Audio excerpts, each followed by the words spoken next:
માળિયાહાટીના તાલુકા પંચાયત અને જિલ્લા પંચાયત સીટ માટેના ચૂંટણી પ્રચારનો શુભારંભ અકાડા ગામના લીમડાવાડા હનુમાનજીના સાનિધ્યમાંથી ધારાસભ્ય ભગવાનજીભાઈ કરગઠિયા દ્વારા કરવામાં આવ્યો છે।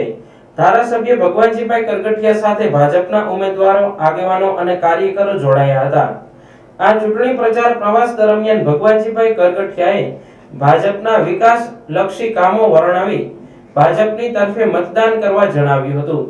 ધારાસભ્ય ભગવાનજીભાઈ કરગઠિયાએ તમામ સીટો પર ભાજપનો સ્પષ્ટ બહુમતીથી વિજય થશે તેવો વિશ્વાસ વ્યક્ત કર્યો હતો।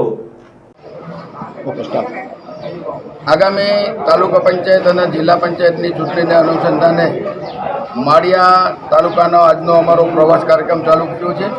આજે અમરાપુર જિલ્લા પંચાયતમાં 20 ગામમાં અમારો પ્રવાસ છે અને ભારતીય જનતા પાર્ટી કરેલા કામો અને ભવિષ્યમાં જે કામો કરવાના છે એને લોકોને માહિતગાર કરવા અને ભારતીય જનતા પક્ષ તરફથી તમામ ઉમેદવારોને વિજય બનાવવા માટે અમે આજે પ્રવાસમાં નીકળ્યા છે અને 5 જિલ્લા પંચાયતનો 5 દિવસનો અમારો કાર્યક્રમ છે। 5 દિવસ સુધી આ વિસ્તારમાં અમારો આગેવાનો સાથે અમારો પ્રવાસ રહેવાનો છે, ઉમેદવાર સાથે રહેવાના છે અને આગામી ચૂંટણીમાં જંગી બહુમતીથી ભારતીય જનતા પાર્ટીને વિજય બનાવે એવી અમે બધાને વિનંતી કરવાની છે।